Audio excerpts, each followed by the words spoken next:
So, hello everybody, it's Sharon here from Climate Action North, and my guests today for our Let's Talk Nature and Climate next episode are Heather and Cain from Wild Intrigue. Now, Heather and Cain are our rewilders of the North. We also call them the North Watch, as they're known, and we like to follow everything that they've been up to with their camera traps and everything. And they've also been to quite a lot of our rewilding events, so we're very good friends. We work together, and I love to hear everything that they're doing and everything that you're up to. So, hello, Cain. Hi. Hello. And so you're going to tell us a little bit about today about what you've been up to, because lots of our watchers and listeners are really interested in rewilding, but also everything to do with nature. So maybe you could just tell us a little bit about, what you're doing lately. What aren't we doing at the minute, I think? So we're still working full time as well from home, aren't we? Yeah. Which is quite nice because we get to be home based and we get to pop out in the garden and go on local walks and things. But it's exciting because our Wild Intrigue events have started running again, haven't they? Yeah, just recently, so the past couple of weeks, we've been starting bat safaris and bats and pizzas, as well as a lot of filming as well. A lot of our filming has started up again over the last couple of weeks, which has been nice. Yeah, it's been lovely.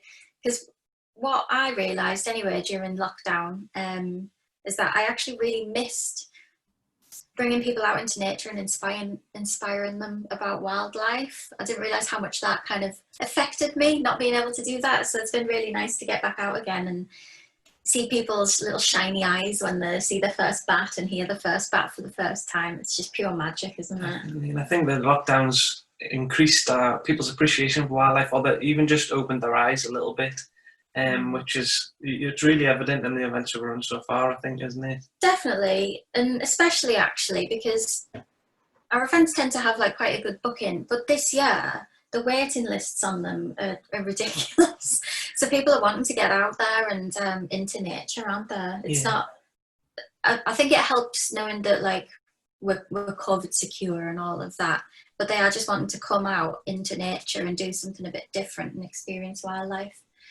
So it's lovely. Yeah, so and on the filming front, we've been filming quite a bit in the northwest in Cumbria, looking at the Ullswater catchment management CIC and the work they've been doing in the Matterdale Valley in the Ullswater area, as well as filming over at James Rebanks' Racy Gill Farm, and looking at some of the work he's been doing there as well. Yeah, I don't know if you'll know about James, I presume, Sharon, won't you, already? Yeah, well, I was going to ask you about him. That was one of the questions, because obviously you've done a lot of work with James, and isn't he, what's his hand, is he Hurdy Shepherd or something like that? Yeah, that's the one. Yeah.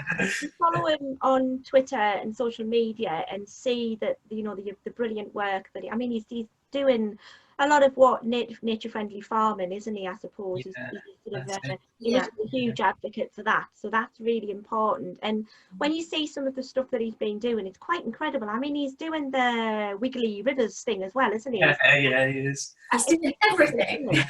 When we first met him, he didn't have a single bit of open water other than a few little becks through his land. I think he's got 15 ponds now, and then this rewiggled channel, as well as loads of stepped sort of leaky dam situations. There's just so much water on the farm now. It's like a wetland ecosystem. It is, but what's interesting as well is he's staying in his kind of heritage, isn't he? He's diversified his grazing, so he's still got his Herdwick sheep that he's best known for, but he's brought in, is it Belted Galloways as well, and it's not Tamworth pigs, is it? I don't know what they are. Saddlebacks, I think, saddleback pigs. And they're doing an amazing job at they're essentially mini ploughs going around the fields, and he's got like a rotational structure of which grazers and which pigs he has in an area depending on what he wants. So I think he's, I don't know, he's showing others what can be achieved in a really small, I'm not saying his land's small, but comparatively to some reserves, a really small area of land. And yeah, it's amazing, isn't it, seeing definitely. It? What was it he had? Did he have egrets? Yeah, he had 3 little egrets rock up. And then he had speaking of him yesterday, he had a green sandpiper, which is things that couldn't have been within that valley because there wasn't the water available. And she's got these lovely scrapes and pools, and they're covered in dragonflies. So it is really working what he's doing. Yeah, it's it's cool to see. That is brilliant. I mean, and that's it, you know, once you're going to get the twitches there eventually as well, aren't you? Yeah. Yeah. I mean, that's incredible, Lord. It's like you say, if you put the work in and if you put the habitat in, they're going to come, aren't they? You know, nature is going to find it, which is fantastic, really. Yeah. And I mean, you know, how did you actually meet James, and how did you know him before, or did you just... It's coming on probably one of the next questions. It was Moths. So I'd got a random email in my university inbox asking if anybody could do insect surveys, and not really that big up on most of the insects, but moths we could do. So we went along and did some moth trapping for James on his farm, and he was immediately hooked like that, like everybody who sees moths. So jumping straight in, and then from them we became quite pally, and we'll continue doing the moth trapping, but we did bats and brownies last year, and moths and muffins, and we do some camera trapping and bits of film and stuff there as well. Moths and muffins, I always have to say this. Nick Offerman, an actor, came along from LA. Well, he didn't come from LA. He was doing like a gig down in Leeds, but it was really interesting, wasn't it? Because he was comparing kind of US farming to James's, because he's good friends with the Rebanks. And the moths just blew his mind, didn't they? Yeah. Moths are like, they're so underrated, but they're always a perfect in to get people interested in wildlife, we find. Definitely. Because they're unexpected. It's all about the surprise. I really, really like moths. You know, I think back when I was younger, I was really terrified of moths, you know, and a lot of people are, because they're flitty, aren't they? They're kind of flitty. Yeah. They sort of flit around. And I think that was, even though I was always spending time in nature, I was really scared of moths. And I think it was because they flew at you, not intentionally. And I think that used to put me off. But now I absolutely adore them. I just think they're amazing creatures, aren't they? It's so much... you know, the colours and the diversity of the species. You know, I've been watching a lot on Twitter as well, on social media, and following people who are, you know, posting about moths. And there seem to be a lot more people interested in moth traps as well these days, aren't they? They want to know how to make them. Yeah. And to be fair, you know, one of the areas that we'll be working on with Climate Action North is we would like to offer moth trapping events, because I think it would be really good, you know, instead of like a breakfast networking, how cool would it be to have breakfast moth, you know, you set the trap the night before. It'll be obviously yourselves, because I have no experience and don't intend to. We could just get you on board to say, you know, let's set the moth trap the evening before, and then let's see what's in there on the morning. So instead of having like a stuffy sort of networking event, which I do like them as well, let's have one outside and let's see what's been, you know, see what's found its way into the trap. Yeah. I mean, how cool would that be? It would be That's quite really cool, cool. wouldn't it? Yeah, really. That's another way to do moths and muffins then, really, isn't it? Absolutely. So you're on. We'll have that one. We'll have that as an event. Yeah, I'm sure our watchers and listeners would love that, you know. So I'm gonna offer that eventually as a sort of a breakfast, the alternative breakfast networking. That's really cool. All for that. Yeah, definitely.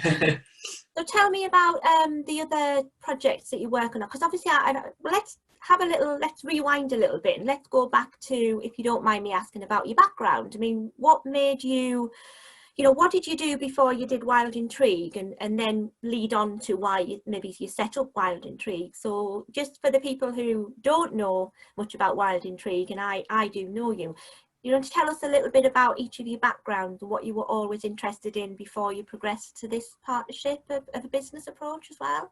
Yeah, shall I go? Yeah. So I graduated in wildlife conservation at the University of Cumbria.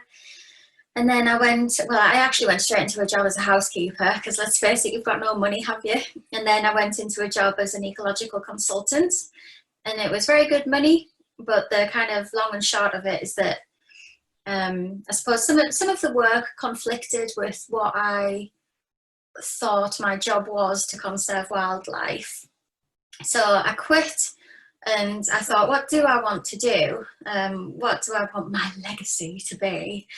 And I realised I wanted to inspire people about wildlife, educate people about wildlife, and rewild them in the process, which is obviously a controversial word, but we only relate to it with Wild Intrigue for rewilding people in that sense. And that's kind of where Wild Intrigue was born. So it started off teaching school kids about the Scottish wildcat, because that is one animal really close to my heart. It's like the feistiest animal, and it's just untamable, and they're so rare, and there's no better hook to get people into wildlife, kids especially, than the wildcat. And then from there, really, I was working at the University of Cumbria at the same time as setting that up, and I realised that a lot of the students didn't really have field skills. And at the same time as that, Cain and I were volunteering on the Isle of Carna to undertake some wildlife surveys and wildlife photography, and it all just kind of mingled. And then between us, we thought, well, why can't we bring people out onto these experiences to introduce them to camera trapping, moth trapping, bat detecting, all methods of surveying that we covered. Teach them some wildlife photography and rewild them in beautiful locations. So we started off with expeditions with regards to Wild Intrigue, didn't we? But we realised that it was just the same people who were booking on, they were already interested in wildlife, and we wanted to bring new audience out into wildlife, which we'll go into soon if you want to cover your little bit, because that's where we kind of... And then I guess I've started bird watching when I was really young, so in the northeast from Whitley Bay, so I had a real passion for bird watching. It's famously the Great Crested Grebe that pushed me into a life of wildlife, seeing them on Holywell Pond, Northumberland Wildlife Trust Nature Reserve. But from there, I sort of went away to university. I wasn't massively academic. I always wanted to be outside and do practical things. So I went away and studied wildlife media, because at the time blogs were big things, and I was doing a little blog and putting loads of pictures on there.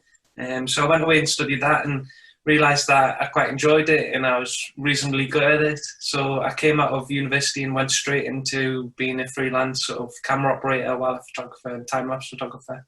But encompassing all that, you've always got that nature connection. So I was still doing volunteer days. I was running little bits of courses and things. And then currently I'm back working at the University of Cumbria part-time. But like Heather said, the expeditions were great, weren't they? They were absolutely brilliant. It was so much fun. Immersing in like landscapes, whether that be beaver habitat or Isle of Carna or Northumberland, and teaching pretty much students and other people trying to get in the conservation sector skills that would help them get jobs. But again, these people were always really engaged already, so you were teaching them new skills, but the nature connection bit was already sort of there. So it was nice, but it wasn't quite helping the nature situation, was it? Yeah, I suppose it didn't fulfill that need in a selfish way. I suppose it didn't fulfill that need in us, that we wanted to create that spark in people to have that shiny-eyed moment of seeing their first bats and things. And I suppose there was spark moments within that. But one day on Isle of Carna, we had a group of students on the top, and a white-tailed eagle flew over whilst we were having our lunch. And you can just imagine that the spark that gave. And seeing the first beavers as well, I suppose. Definitely, yeah. Yeah, I suppose it's just a different spark. Yeah, it's more of an ignition than a spark. Yeah. But then, so we were driving back from the Isle of Carna one time, and we thought, well, how can we get people out into nature? You've probably heard this before. How can we get people out into nature? How can we lure them out? And we thought, what does everybody like? And the answer, of course, is pizza. Who doesn't like pizza? If you don't like pizza, stop watching now. So that's where our bats and pizza nights came from. And that was our very first mini exped. So whereas our expeditions were multi-night and multi-day experiences, these are just kind of bites in the day or in someone's night of rewilding themselves, but also contributing to wildlife surveys. So wherever we undertake the mini expeds, we record the data and we submit it to Eric Northeast or, Bat Conservation Trust where appropriate and things like that.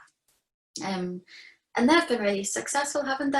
And we do seem to have hit an audience that might not usually go out into nature, particularly at night or early morning, because it's more of a family day out or family experience, isn't it? Yeah. So we've got our bats and pizza nights, kitty wake and donut days on the quayside with our lovely time kitty wakes, moths and muffin mornings, bats and brownie nights, and we're hoping to deliver more next year as well. Definitely. I think that there's the wealth of people interested in wildlife or have a interest in coming out to see it. And I think that it's just maybe marketing in a way that's more accessible. And I think it's accessibility that's because a lot of the time, even with us, or as you can sometimes as a kid you turn up and it'll be a lot of old people.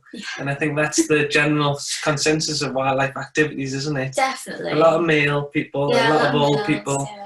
And then it doesn't feel very accessible. There's sort of them barriers in place, and I think what Bats and Pizza successfully does is smashes them barriers. Absolutely, yeah. With various demographics actually, which we're trying to kind of pinpoint as to why, so that we can hopefully share this information, and with wildlife charities as well, if they want that information. But we're quite chuffed about that. Yeah. But that's kind of where our passion and our expertise and all of that has met. And our Mini Expeds are something we're really excited about. I know I said expedited about that.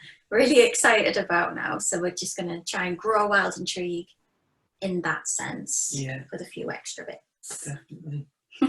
I think the Mini Expeds has been a really success for you as well. I've been following quite a lot of on the social media posts as well, the bats, the pizza nights, and really good. I think didn't you also learn officially how to make pizza as well? We did, yeah.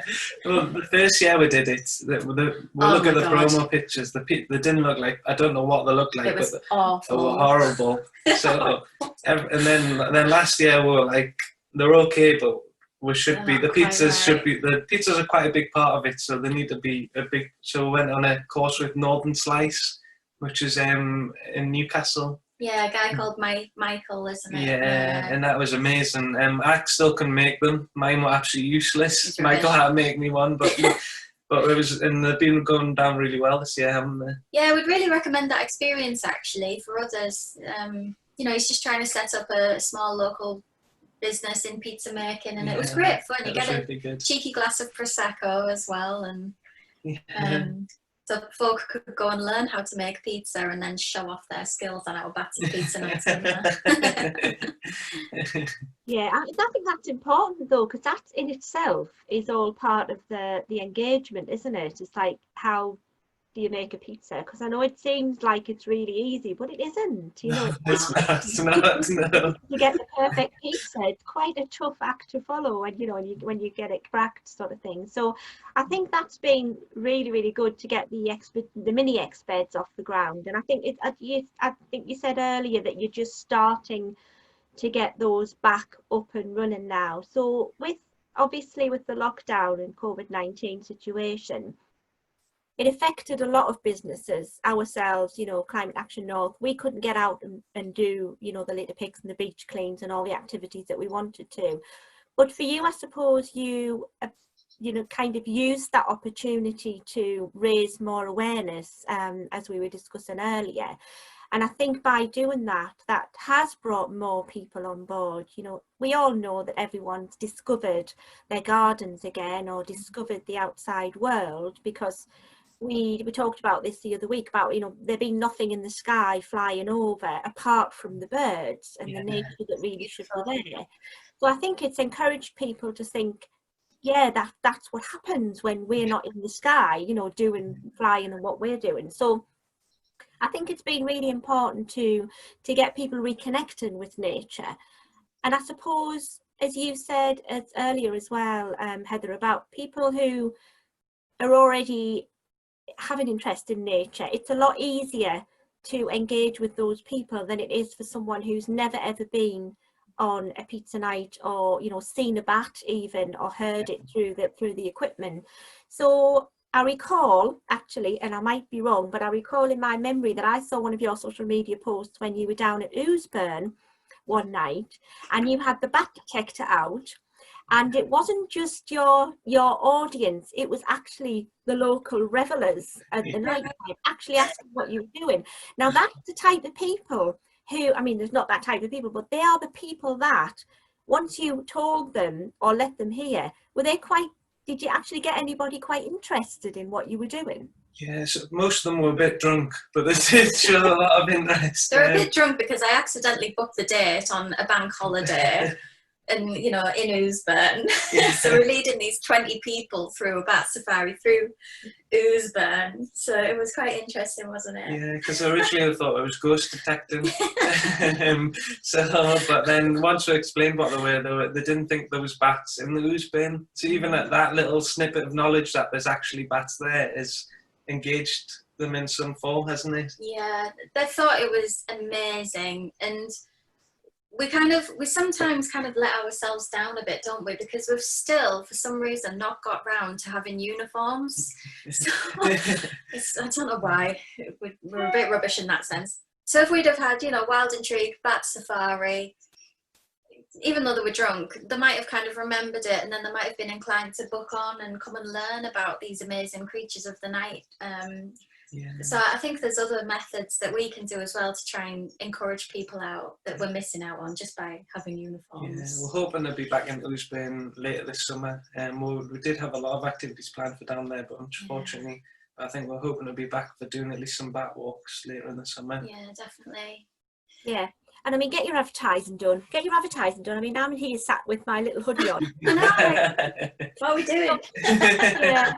I mean, I have a T-shirt for every day of the week that has a message on. So it may not be always our messages, but it would be other people's messages. But I think it's a good way of doing that. And you're right. I think people would not have realised there are so many different species of urban, you know, an urban biodiversity species as well. And I think that's important, because take the kitty wakes, for example. I mean, absolutely amazing. We did a kitty wake walk with you. Was that last year? I think it was last year. Yeah. I loved that. I think it was great because, you know, I have seen the kitty wakes there every year, but I didn't really know anything more than the fact that they were there and you hear them and you see them. But I was getting, you know, more interested in birds by that time, and really, really interested about the story about how the kittiwakes journey here and your journey here to nest, and they should be celebrated as a national treasure, really. It's only a regional treasure, shouldn't they?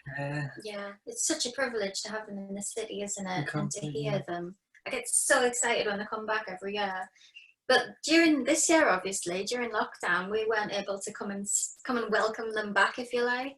So it was really nice having the Durham Wildlife Trust camera. Yeah. And then we'd play it in the office and we'd be able to hear their calls. Definitely, really nice. I think it's just the juxtaposition of them there with the Newcastle architecture and the Tyne Bridge and on the Gateshead side. And if you remove them from their habitat, they'll still be in the Tyne, but it just won't feel the same. And like say, like it is a national treasure in that urban landscape with them nesting on the buildings, and it's just amazing. It is. Yeah, we had our kitty wake and donut events this year, of course, planned in, but we had to cancel them, but they'll be back next year, definitely, in full force. And I did hear as well that, you know, the numbers had been a little bit better this year as well. Yeah. I can't remember exactly what it was, but I think it was just shy of a 30% increase, I think. I think it might be 28% increase. I think it's about that. We should. Or was it 20.8? I can't remember. 20.8 it might have been. Yeah. So it was a quite a remarkable increase, though. But I think seemingly most other colonies have increased slightly as well this year. So I don't know what that's, because normally the Tyne colony increases slightly and the coastal colonies fail due to the weather. I think we currently have our reduced numbers, but I think kittiwakes everywhere have had a good year, or nearly everywhere this year. A lot of wildlife seems to be the same, doesn't it, this year? What a coincidence. No, I think you're right. I think that's it. You know, we take sort of the activity and the, you know, the population activity, I suppose, out of the equation, and wildlife does just get on with doing what it does, without, you know, us sort of being in the way. So it has been quite interesting, hasn't it, to see all those stories about wildlife finding its way into cities and goats on the roundabout and stuff like that, you know, in the park. It's fantastic. It's you know, it's incredible to think that how resilient wildlife is anyway, you know, generally.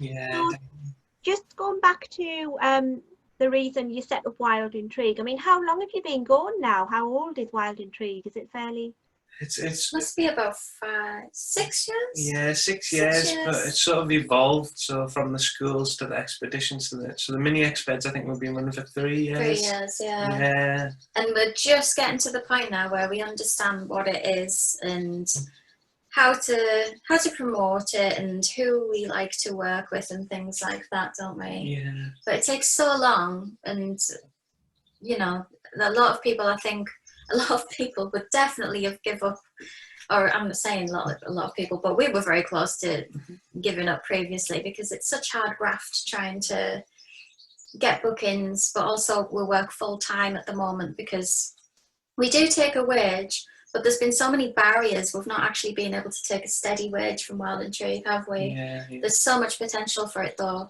So next year we're looking to get a wildlife guide, or at least one extra guide, and then we can spread out the amount of events, because currently it's us, you know, running the website, doing the promotions, the social media, planning the events, leading the events, whilst working full time, which sounds ridiculous to say it out loud, doesn't it? Sounds mental. Yeah, it's challenging, I have to say. It does sound challenging. Yeah.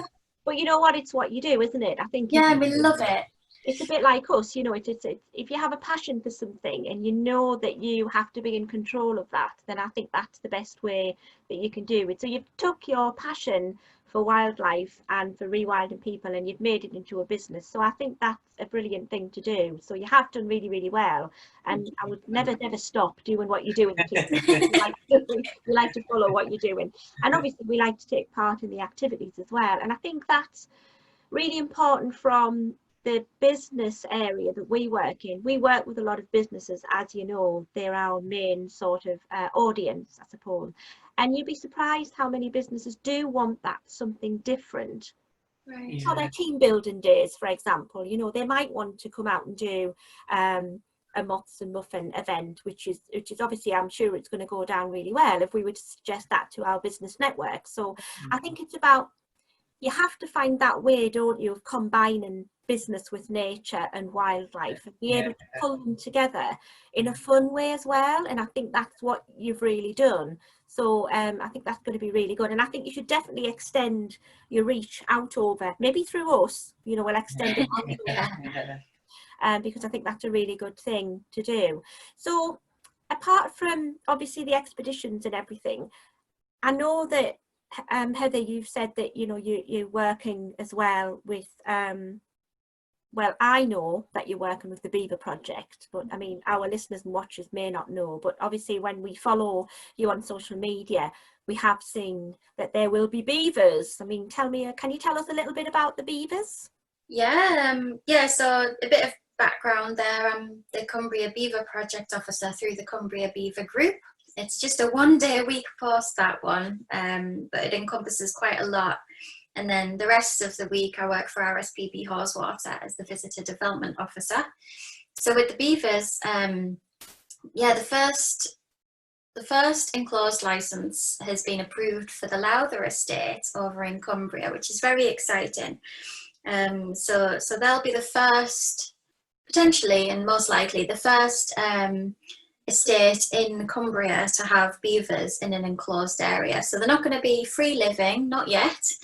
But of course, a lot of charities and a lot of organisations are pushing for free living, well managed beaver populations.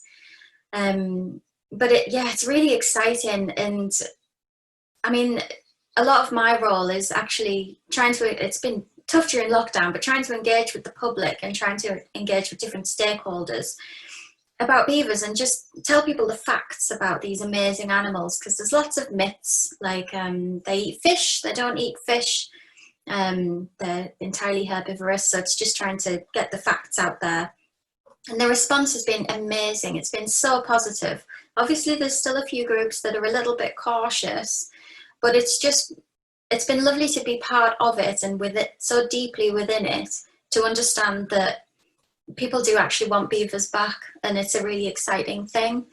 So I would quite like to see them in the northeast as well. I'm just going to put that in there because I don't see why not. I really don't see why not. Yeah, we We need some northeast landowners, don't we, really, to sort of Yeah. have a little discussion about that. So yeah, if there are any northeast landowners watching this eventually, then please do get in touch. It'd be great. It would be great to have them a little bit closer, you know what I mean, and have that little sort of that network, that beaver network set up as well. That would be fantastic. Yeah. So Cain, what have you been working on then at the moment? Have you got any new exciting projects that you're working on? So I'm just coming to the end of a year-long project, working with Channel 5, quite local. I don't know how much I'm allowed to say about it, but I've been there 2 days a week, quite local within Northumberland, producing a 4-part series. So that's due to be on TV in January 2021, I believe, but I haven't got the exact figures yet. But everything else from the university work's just been digital. So at the end of last semester, I lecture in wildlife media, the students all just went to a digital capacity.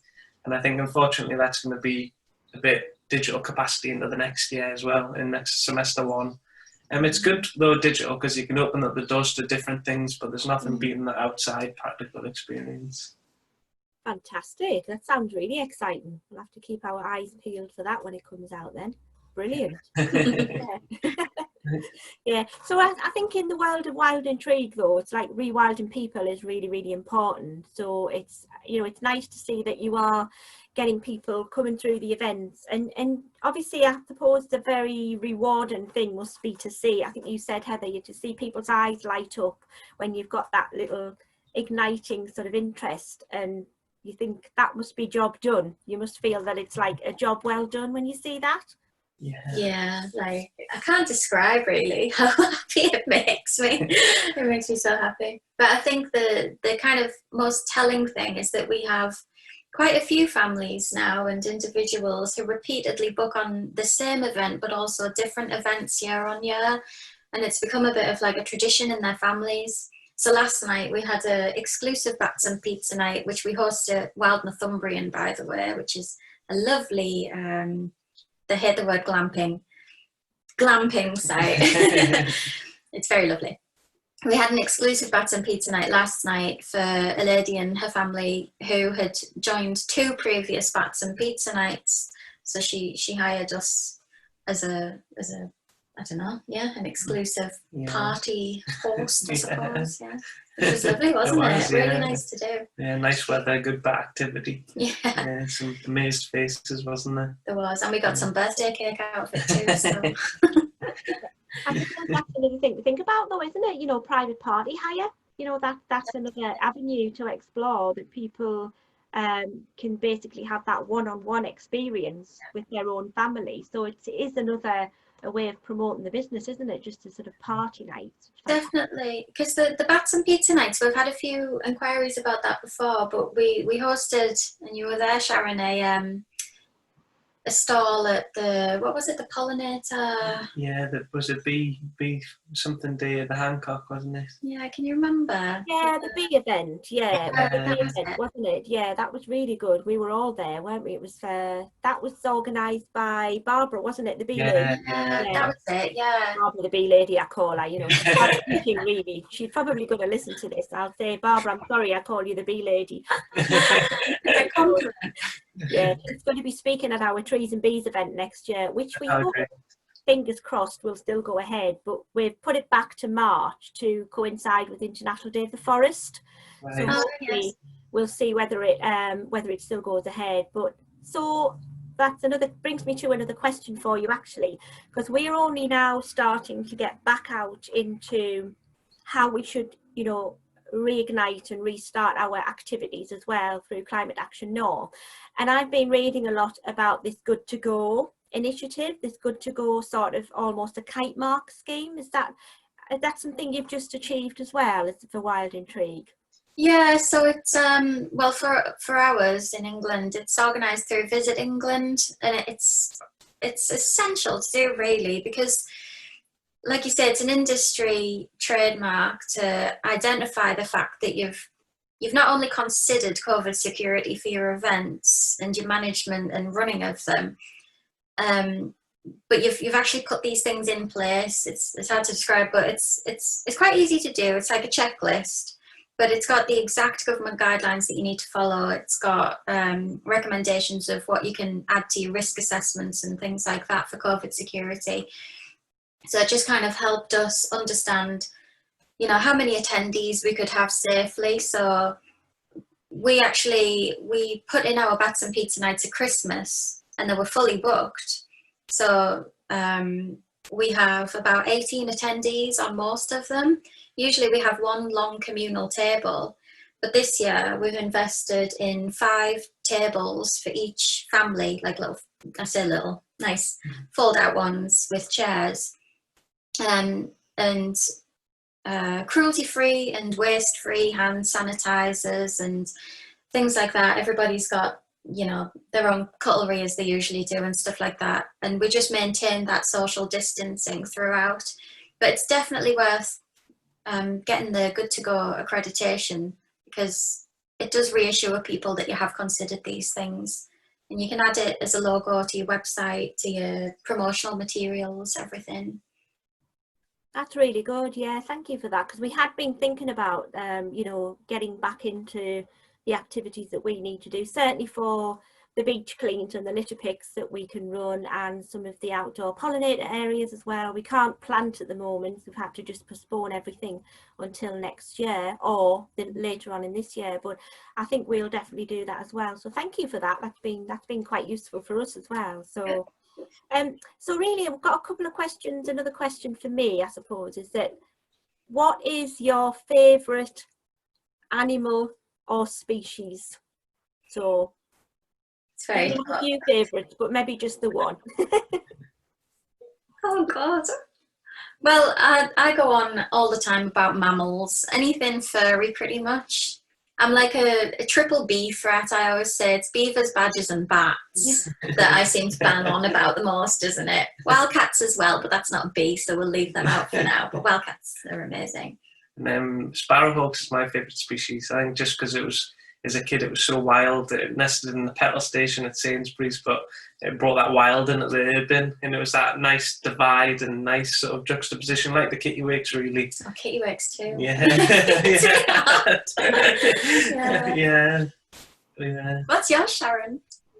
Otter, of course. Of course. Why did I even ask? Naturally an otter. I'm really drawn to otters. I don't know what it is. I just think it's there's something about an otter that is, to me, just inspires complete freedom, resilience and strength, and it's just so lovely. I do love otters. I really do. Love that. That's a beautiful way to describe them. Yeah, well, they are, you know, they're just basically, I think they've had, it's like any species really, where they've had a tough time, you know, being sort of on the brink of extinction and then suddenly starting to come back. And it's nice to see that, you know, otters are finding their way back throughout all adversity. They just keep going, you know what I mean? It's a bit like nature though. It's how resilient is nature. And to me, the otter just and sort of encapsulates that whole thing about resilience and how clever they are to be able to just do what they do and survive. And they're also a good environmental indicator. So I like the fact that, you know, where there are otters, there's obviously going to be some clean water and, you know, decent water sort of condition. So I quite like that. I quite like that whole thing about an otter. But yeah, it's good.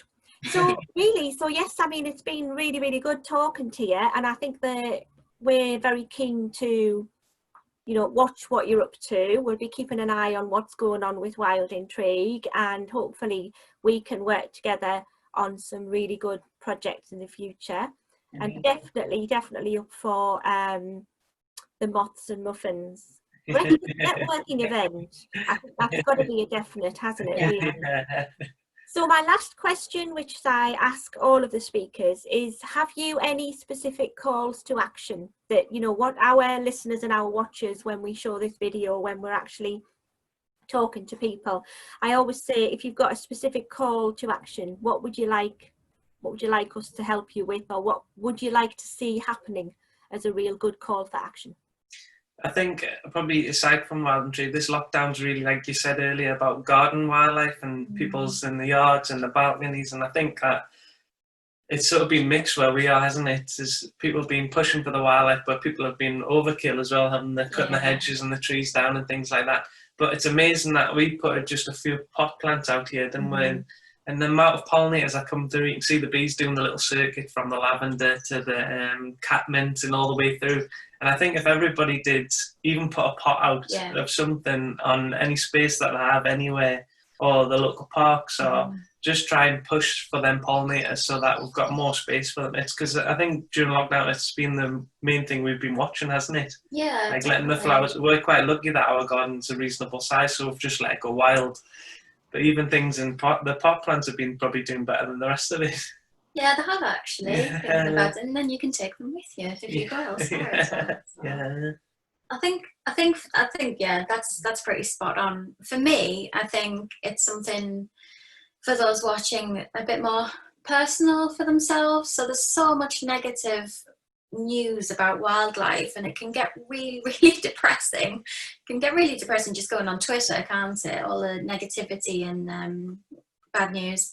So it's just taking a moment to actually go out into nature and reconnect with the immediate surroundings, and it's really like, it sounds quite cheesy, but it is really grounding, and it helps you find that enchantment for nature once more. Because if you feel quite off put by even thinking about nature, which you can, thinking about all the negative things happening to it, then it can kind of distract you from wanting to protect it and save it. It can be too daunting. But if you actually go out and sit in your garden, or go to the local woods, even go to the beach and look at the shells or whatever, it really helps to just bring you back and think, this is why I'm doing it. This is exactly why I'm doing it, and I can't do it. So just get out into nature itself. Yeah, that's great. Thank you. So what I'm going to do as well, so thank you so much for joining us today for the little chat for Let's Talk Nature and Climate. I am going to share your website, and I'll share anything else that you need me to as well. If you've got any events that you need us to raise awareness of, we'll tag them on the end of this video on the final screen. And so, yeah, so if I can just say thank you very much for joining us. It's been a pleasure. Thank you for having us. All right, thank you very much. Bye.